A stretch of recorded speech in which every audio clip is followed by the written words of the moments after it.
এতদিন যুদ্ধবিমান ক্রয়ে পাত্তা না দিলেও খুব শীঘ্রই নতুন যুদ্ধবিমান কিনবে Bangladesh. Hello guys, welcome back to our channel. आज की वीडियो वीवर बहुत ही ज्यादा बांग्लादेश की एयरफोर्स के लिए इम्पोर्टेंट है, क्योंकि बांग्लादेश की जो फ्यूचर के एयरक्राफ्ट होने वाले हैं वीवर, वो ये वीडियो डिसाइड करेगी कि कौन सा होगा वीवर, राफेल या F-16, फ्रांस का राफेल या अमेरिका का F-16 वीवर। ये दो बांग्लादेश के आने वाले एयरक्राफ्ट हो सकते हैं, तो इनमें से आप लोगों ने बताना है कि कौन सा बेस्ट है वीवर। अभी तक आप लोगों ने चैनल को सब्सक्राइब नहीं किया हुआ तो प्लीज जल्दी से हमारे चैनल को सब्सक्राइब कर लीजिएगा। तो बिना टाइम वेस्ट किए वीडियो को शुरू करते हैं। এতদিন যুদ্ধবিমান ক্রয়ে পাত্তা না দিলেও খুব শীঘ্রই নতুন যুদ্ধবিমান কিনবে বাংলাদেশ বিমান বাহিনী, তা এক প্রকার নিশ্চিত করেই বলা যায়। ইতোমধ্যে সেনাবাহিনী সততা ও নিষ্ঠার পরিচয় দিয়ে জনগণের হৃদয়ে স্থান করে নিয়েছে। অতীতের সকল রেকর্ড ভেঙে সেনাবাহিনী যে সফলতা দেখিয়েছে, এ ধারা অব্যাহত রাখতে পারলে সামরিক সেক্টরে আমূল পরিবর্তন আসবে। আর বিমান বাহিনীও চাচ্ছে সেনাবাহিনীর মতো কিছু একটা করে দেখাতে। হয়তো খুব শীঘ্রই যুদ্ধবিমান ক্রয়ের ঘোষণা দিবে। এখন প্রশ্ন হলো, কোন যুদ্ধবিমান কিনবে? ফ্রান্সের রাফাল যুদ্ধবিমান নাকি যুক্তরাষ্ট্রের F-16 যুদ্ধবিমান? সক্ষমতার দিক থেকে কোন যুদ্ধবিমান এগিয়ে থাকবে এবং কোন যুদ্ধবিমান যুদ্ধে বিজয়ী হবে? আমরা চাই বাংলাদেশ বিমান বাহিনী বহরে সেই যুদ্ধবিমান যুক্ত হোক। এ ভিডিওতে আমরা দেখব রাফাল নাকি F-16, কোন যুদ্ধবিমান যুদ্ধে এগিয়ে রয়েছে। চলুন শুরু করা যাক। রাফাল যুদ্ধবিমান 4.5 জেনারেশনের একটি যুদ্ধবিমান, অপরদিকে F-16 হলো 4 জেনারেশনের একটি যুদ্ধবিমান। রাফাল এবং F-16 উভয়ই মাল্টি রুল ফাইটার। ফ্রান্সের দাসল্ট এভিয়েশন 1986 সালে সর্বপ্রথম রাফাল যুদ্ধবিমান সার্ভিসে আনে। রাফাল যুদ্ধবিমান সার্ভিসে আসার এক যুগ আগে 1974 সালে যুক্তরাষ্ট্রের লকহিড মার্টিন সর্বপ্রথম F-16 যুদ্ধবিমানকে সার্ভিসে আনে। এ পর্যন্ত সর্বমোট 259টি রাফাল যুদ্ধবিমান তৈরি হয়েছে। অপরদিকে এ পর্যন্ত 4600টি F-16 যুদ্ধবিমান তৈরি হয়েছে। সুতরাং রাফালের চেয়ে উৎপাদনের দিক থেকে F-16 যুদ্ধবিমান আকাশচুম্বী এগিয়ে থাকবে। অর্থাৎ জনপ্রিয়তার দিক থেকে F-16 এর ধারের কাছেও নেই রাফাল যুদ্ধবিমান। প্রতিটি রাফাল যুদ্ধবিমানের মূল্য 115 মিলিয়ন মার্কিন ডলার। অপরদিকে প্রতিটি F-16 যুদ্ধবিমানের মূল্য 63 মিলিয়ন মার্কিন ডলার। অর্থাৎ মূল্যের দিক থেকে অনেক সাশ্রয়ী F-16 যুদ্ধবিমান। রাফাল যুদ্ধবিমানে একজন অথবা দুইজন ক্রু বহন করতে পারে, অপরদিকে F-16 যুদ্ধবিমান একজন ক্রু বহন করে।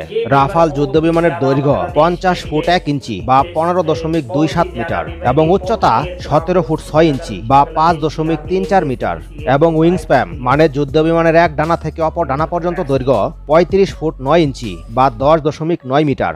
অপরদিকে F-16 যুদ্ধবিমানের দৈর্ঘ্য 49 ফুট 5 ইঞ্চি বা 15 মিটার এবং উচ্চতা 16 ফুট বা 4.9 মিটার এবং উইংস্প্যান 32 ফুট 8 ইঞ্চি বা 9.96 মিটার। অর্থাৎ সাইজে রাফাল যুদ্ধবিমান F-16 যুদ্ধবিমানের চেয়ে খানিকটা বড়।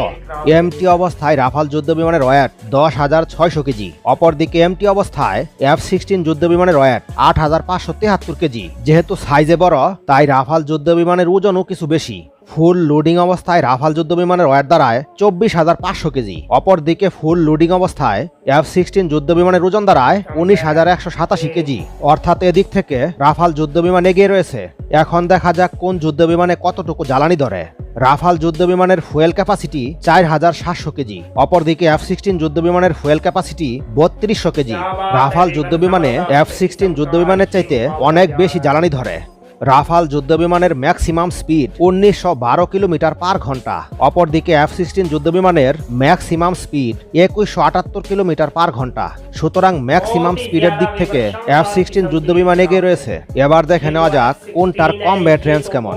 কমব্যাট রেঞ্জ কি, এ সম্পর্কে হয়তো অনেকেই অবগত নয়। তাদের জানার সুবিধার্থে বলছি, কমব্যাট রেঞ্জ হলো কোনো যুদ্ধবিমান একবার জ্বালানি ভরে সম্পূর্ণ লোড নিয়ে বিমানটি মাটি থেকে উড্ডয়ন করবে এবং পুনরায় আবার মাটিতে ফিরে আসবে। এর মধ্যবর্তী যে দূরত্ব অতিক্রম করবে, এটাই হলো কমব্যাট রেঞ্জ। রাফাল যুদ্ধবিমানের কমব্যাট রেঞ্জ হলো।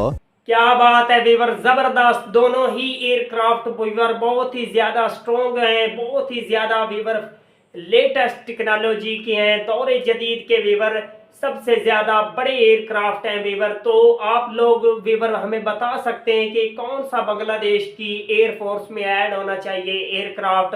बहुत ही ज्यादा वेवर शानदार किस्म के एयरक्राफ्ट है। F-16 वेवर यूएसए का, अमेरिका का एयरक्राफ्ट है और जो राफेल है वो वेवर फ्रांस का एयरक्राफ्ट है।